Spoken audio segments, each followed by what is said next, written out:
శ్రీమాత్రే నమః. గురవే సర్వలోకానాం విసజే భవరోగిణాం నిధయే సర్వవిద్యానాం దక్షిణామూర్తయే నమః. వసుదేవసుతం దేవం కంసచానూరమర్దనం దేవకీ పరమానందం కృష్ణం వందే జగద్గురుం.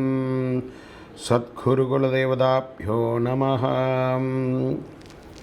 ప్రతి ఒక్కరు కూడా మీ యొక్క గురువులను, మీకు విద్య నేర్పిన గురు, మీ యొక్క ఉద్యోగంలో గురు, మీకు వ్యాపారంలో గురు, మీ ఇంటి గురువులు, జగద్గురువులందరినీ కూడాను ప్రార్థన చేసుకోండి. ఈ నెల మనం చెప్పుకోబోయే ఈ యొక్క జాతక ఫలితమంతా కూడాను గురుగ్రహ స్థాన చలనం, దాన్ని గురు పెయర్చి అంటారు. రానున్న మే 1, 2024 నాడు స్థానం మారుతున్నారు. బృహస్పతి తన యొక్క స్థానం మేషరాశి నుండి వృషభ రాశికి మారుతున్నారు. మే 1వ తేదీ క్రోధినామ సంవత్సర చైత్రమాసం కృష్ణపక్షం శ్రవణ నక్షత్ర బహుళపక్ష అష్టమి మధ్యాహ్నం 1 గంటకు మేషరాశి నుండి వృషభ రాశికి మారుతున్నారు బృహస్పతి. దేవగురువైనటువంటి బృహస్పతి గురు భగవానుడు మేషరాశి నుండి అసుర గురువు అయినటువంటి శుక్రుని యొక్క రాశిలోకి మారుతున్నారు వృషభంలో. ఈ సంవత్సరం కాలపురుషుని యొక్క తత్వంలో 2వ ఇల్లు అయినటువంటి ధనస్థానంలో గురు భగవానుడు కూర్చోబోతున్నాడు. గురు భగవానుడు గోచార ప్రకారం 2, 5, 7, 9, 11లో సంచరిస్తే అద్భుతమైనటువంటి ఫలితాలని చెప్తారు. గురు చూసిన కోటి లాభం అంటారు.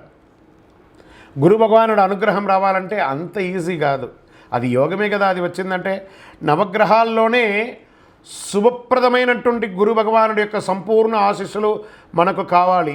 ఐశ్వర్యం, పదవి, విద్య, వివాహం అన్ని రకాలుగా కావలసినటువంటి ఇచ్చే ఏకైక దేవుడు ఈ నవగ్రహాల్లో ఎవరైనా ఉన్నారంటే అది బృహస్పతి దేవుడే, గురు భగవానుడు. 2024 గురు ప్రభావంతో ఈ 3 రాశుల వారికి కొత్త ఏడాదంతా విశేషమైనటువంటి ప్రయోజనాలు ఉంటాయి. ప్రపంచమంతా నివసించే కర్కాటక రాశి మిత్రులారా, మీకు అష్టమ శని కష్టాలు ఇచ్చినా గురు భగవానుడు లాభస్థానంలో కూర్చోవడం వల్ల మంచి లక్షణం. ఎన్నో రోజులుగా ఇబ్బంది పడుతున్నారు కదా, మీకు టాప్లోకి రాబోతున్నారు. జాక్పాట్ ఇయర్ గురు భగవానుడు మీకు జాక్పాట్ ఇస్తున్నాడు. గురు భగవానుడు మీ జాతకానికి 11వ స్థానం నుండి 3వ, 5వ, 7వ స్థానంలో రాబోయే 1 సంవత్సరం పాటు ఉండబోతున్నారు. దీనివల్ల సంతోషం, ఆర్థిక అభివృద్ధి పెరుగుతుంది. ప్రయత్న స్థానం 3వ ఇంట, జన్మస్థానమైనటువంటి 5వ ఇంట, కలత్ర గృహమైనటువంటి 7వ ఇంటిపై గురు యొక్క దృష్టి పడుతుంది.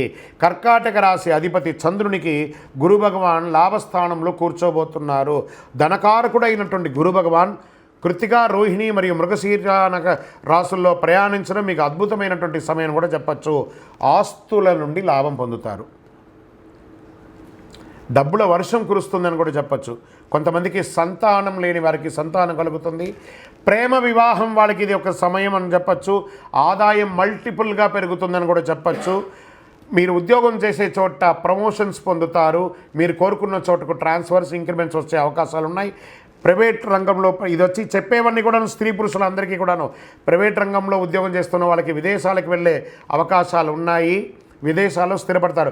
గురుగారు ఇలాగే చెప్తున్నారండి, మొత్తం మార్కెట్ అంతా రెసిషన్గా ఉంది, ఉద్యోగాలు పోతున్నాయండి అంటే ప్రపంచమంతా రెసిషన్లో ఉంది. కానీ మీరు బాగుంటే, మీకు యోగం ఉంటే, మీకు ఉన్నట్టే కదా. ప్రపంచమంతా రెసిషన్లో ఉందంటే అందరూ ఉద్యోగాలు లేకుండా లేరండి.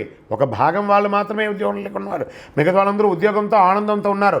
ఆ ఒక భాగంలో మీరు ఎందుకు ఉండాలనుకున్నారు, మిగతా భాగంలో మీరు ఉండండి, ఖచ్చితంగా మీకు అవకాశం ఉన్నాయి. అష్టమ శని కాలంలో కూడా ధనం రాకకు లోటు ఉండదట. 3వ ఇంట గురువు ఉండడం వల్ల ప్రయాణాల ద్వారా కూడా ధనలాభం, స్పెక్యులేషన్ ద్వారా లాభం, రియల్ ఎస్టేట్ ద్వారా లాభం, మార్కెట్ ద్వారా లాభం. 5వ ఇంట గురువు ఉండడం వల్ల స్థానిక ఆస్తి సంబంధించిన ఇబ్బందులు తొలగిపోయి ఏదైనా లీగల్ ఇష్యూస్ ఏమైనా ఉంటే అవన్నీ తొలగిపోతాయి. గురువు 7వ ఇంట చూడడం వల్ల మీ జీవిత భాగస్వామి ద్వారా మీకు ఆదాయం వస్తుంది. మీ యొక్క శ్రీమతి ద్వారా, మీ వారి ద్వారా మీకు ఆస్తిపాస్తులు వచ్చే అవకాశాలు ఉన్నాయి. చాలా కాలంగా వివాహం కాని వారికి ఇది మంచి సమయం. ఒకవేళ పెళ్ళయి విడిపోయిన జంటలు ఉంటారు చూసారా, కాస్త మాట్లాడండి, ఫోన్ చేయండి. అలిగి ఉంటే మాట్లాడండి, కోపం ఉంటే మాట్లాడితే ఒకసారి మాట్లాడేసేయండి, ఇద్దరు కలిసిపోతారు. కానీ విడిపోయే అవకాశాలు లేవు. పిల్లల ఆరోగ్యం పట్ల కాస్త శ్రద్ధ వహించాలి. స్వదేశీ ఆస్తి, కుటుంబాస్తులు, చికాకులు తొలగిపోతాయి. విదేశాల్లో కూడా ఆస్తిపాస్తులు కొనుక్కునే అవకాశాలు ఉన్నాయి. గురు భగవానుడు మరి చక్రత్వాల్లో వారు కలిసి ఉన్నటువంటి సమయం కాబట్టి మే 1 అవకాశం ఉంటే సాయంత్రం సమయంలో దేవాలయానికి వెళ్ళి మీ వయస్సు ఎంత ఉందో అన్ని నువ్వుల నూనెతో దీపం వెలిగించండి. శనగల మాలను స్వామివారికి సమర్పించండి. మీ యొక్క వ్యక్తిగత జాతం తెలుసుకోవాలనుకుంటే మీ పరిసర ప్రాంతాల్లో ఉన్నటువంటి సద్గురువులను సంప్రదించి తెలుసుకోండి. లేదా మా ద్వారానే తెలుసుకోవాలనుకుంటున్నారా? కింది నెంబర్కి మీ పేరు, date of birth, time of birth, place of birth WhatsApp చేయాలి, కాల్ చేయకూడదు. తప్పకుండా మేము మీకు రిప్లై ఇస్తాము. సద్గురవే నమః అని చెప్పి ప్రార్థన చేయండి. విజయోస్తు.